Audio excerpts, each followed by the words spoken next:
Enxertos de Luz. Obra A Caminho da Luz. Psicografia de Chico Xavier e ditado pelo Espírito Emmanuel. Nossa proposta é extrair os principais trechos da obra, sem fazer comentários pessoais. Capítulo 5. A Índia. A organização hindu.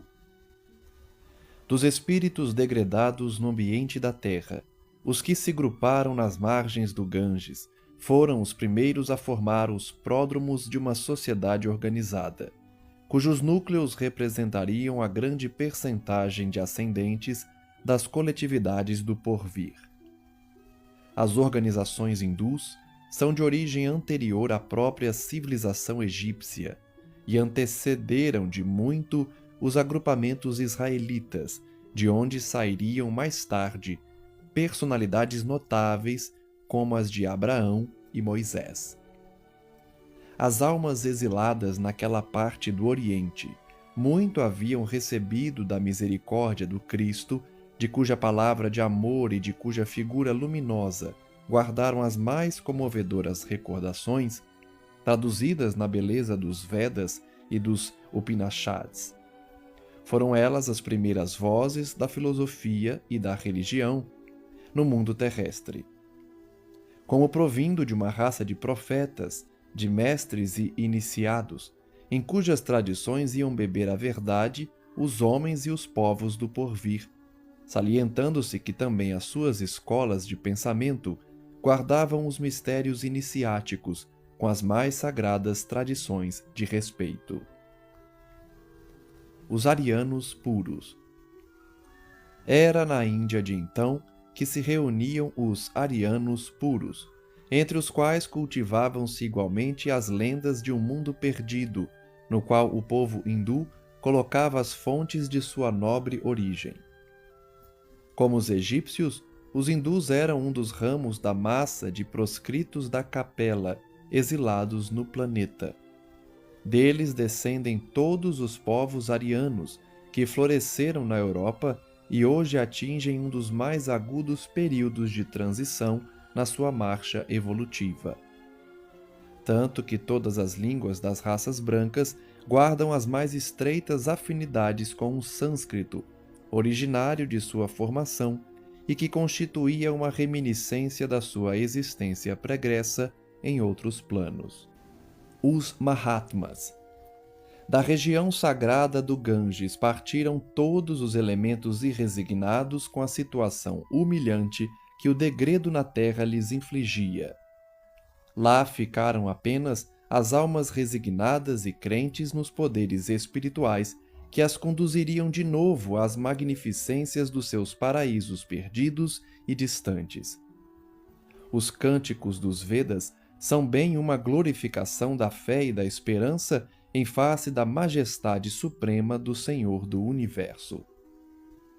Os Mahatmas criaram um ambiente de tamanha grandeza espiritual para o seu povo que ainda hoje nenhum estrangeiro visita a terra sagrada da Índia sem de lá trazer as mais profundas impressões acerca de sua atmosfera psíquica. As castas.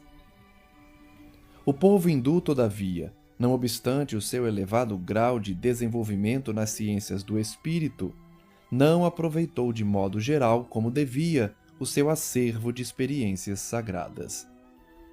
Seus condutores conheciam as elevadas finalidades da vida, lembravam-se vagamente das promessas do Senhor anteriores à sua reencarnação para os trabalhos do penoso degredo. Krishna, Buda e outros grandes enviados de Jesus ao plano material, para a exposição de suas verdades salvadoras, foram compreendidos pelo grande povo sobre cuja fronte derramou o Senhor, em todos os tempos, as claridades divinas do seu amor desvelado e compassivo. O povo hindu, não obstante as suas tradições de espiritualidade, deixou crescer no coração o espinho do orgulho, que, aliás, dera motivo ao seu exílio na terra. Em breve, a organização das castas separava as suas coletividades para sempre. Essas castas não se constituíam num sentido apenas hierárquico, mas com a significação de uma superioridade orgulhosa e absoluta. As fortes raízes de uma vaidade poderosa dividem os espíritos no campo social e religioso. Os Rajás e os Párias. Os arianos da Índia, porém, não se compadeceram das raças atrasadas que encontraram em seu caminho e cuja evolução devia representar para eles um imperativo de trabalho regenerador na face da Terra. Os aborígenes foram considerados como os párias da sociedade, de cujos membros não podiam aproximar-se sem graves punições e severos castigos. Ainda hoje, o espírito iluminado de Gandhi, que é obrigado a agir na esfera da mais atenciosa psicologia dos seus irmãos de raça, não conseguiu eliminar esses absurdos sociais do seio do grande povo de iniciados e profetas. Os rajás soberanos, ao influxo da misericórdia do Cristo, voltam às mesmas estradas que transitaram sobre o dorso dos elefantes ajaezados de pedrarias, como mendigos desventurados, resgatando o pretérito em avatares de amargas provações expiatórias. Os que humilharam os infortunados, do alto de seus palácios resplandecentes, volvem aos mesmos caminhos, cheios de chagas cancerosas, exibindo a sua miséria e a sua indigência. E o que é de admirar-se é que nenhum povo da Terra tem mais conhecimentos acerca da reencarnação do que o hindu, ciente dessa verdade sagrada desde os primórdios da sua organização neste mundo. Em face de Jesus. A Índia foi a matriz de todas as filosofias e religiões da humanidade, inclusive do materialismo, que lá nasceu na escola dos Charvakas.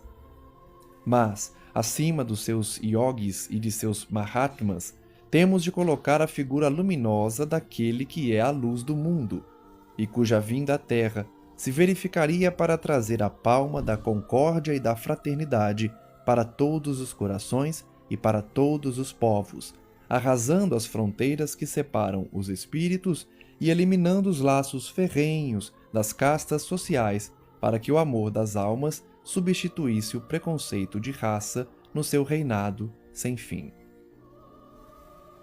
Capítulo 6. A família indo-europeia. As migrações sucessivas.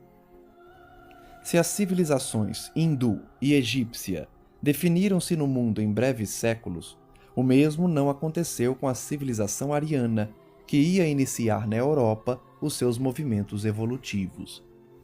Do Irã, procederam quase todas as correntes da raça branca, que representariam mais tarde os troncos genealógicos da família indo-europeia.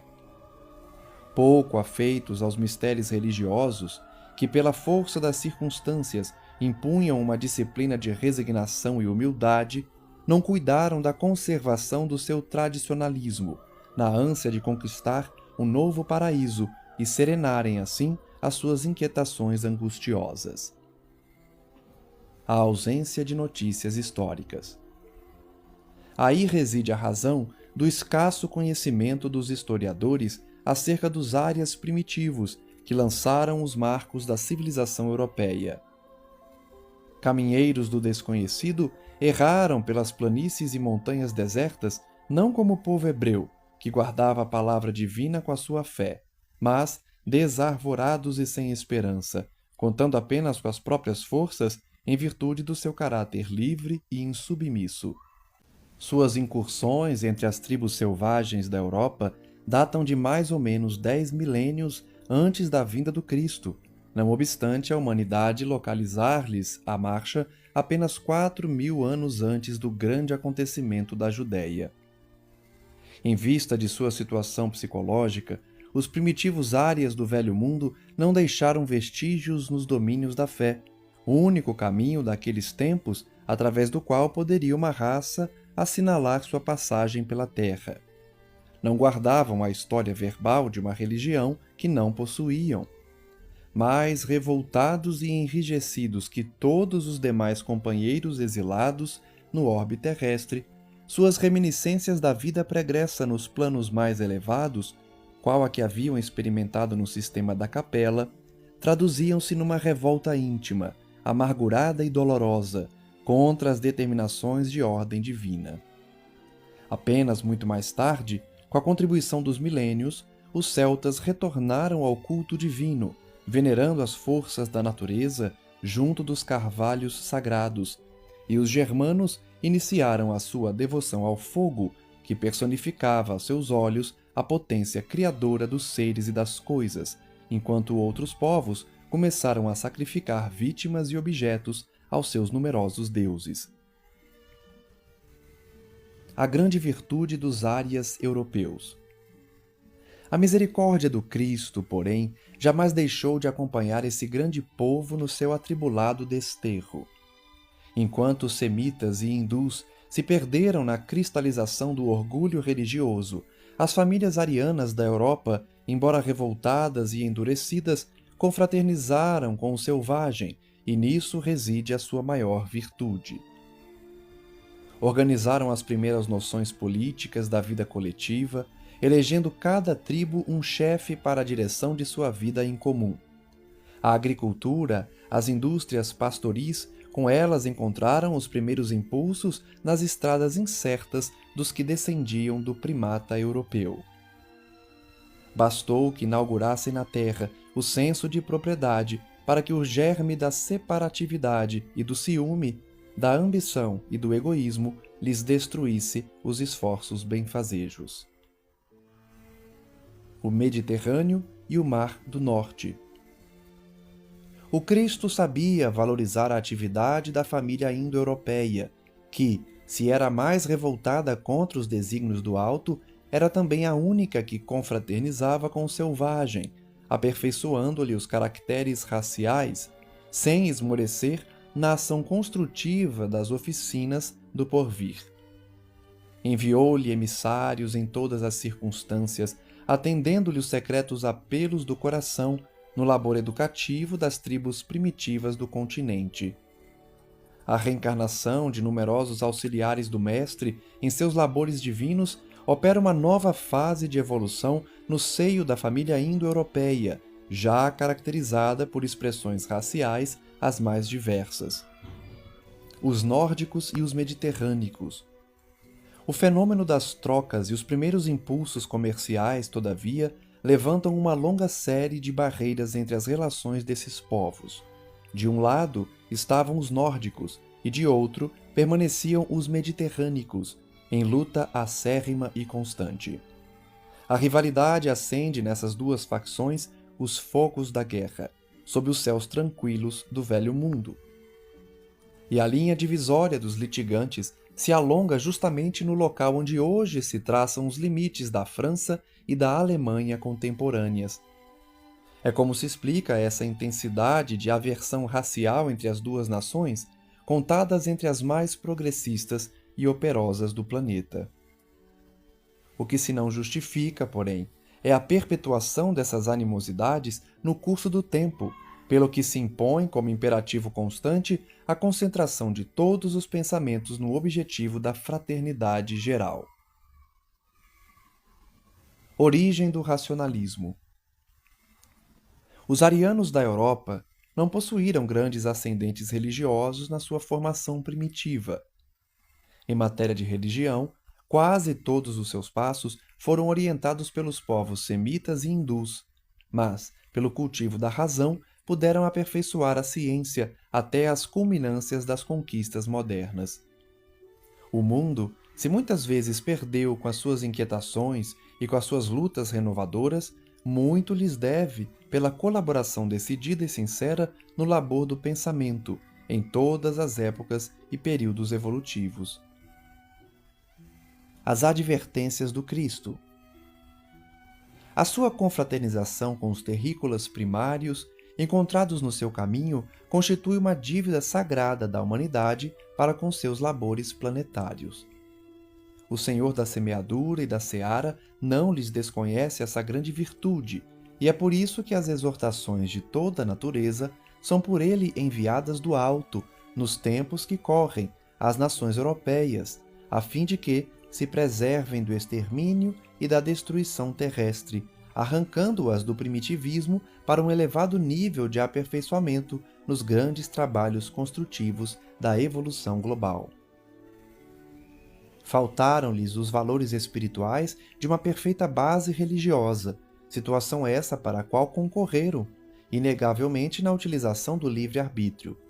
Mas o Cristo, nas dolorosas transições deste século, há de amparar-lhes as expressões mais dignas e mais puras, espiritualmente falando, e no momento psicológico das grandes transformações, o fruto de suas atividades fecundas há de ser aproveitado como a semente nova para a civilização do porvir.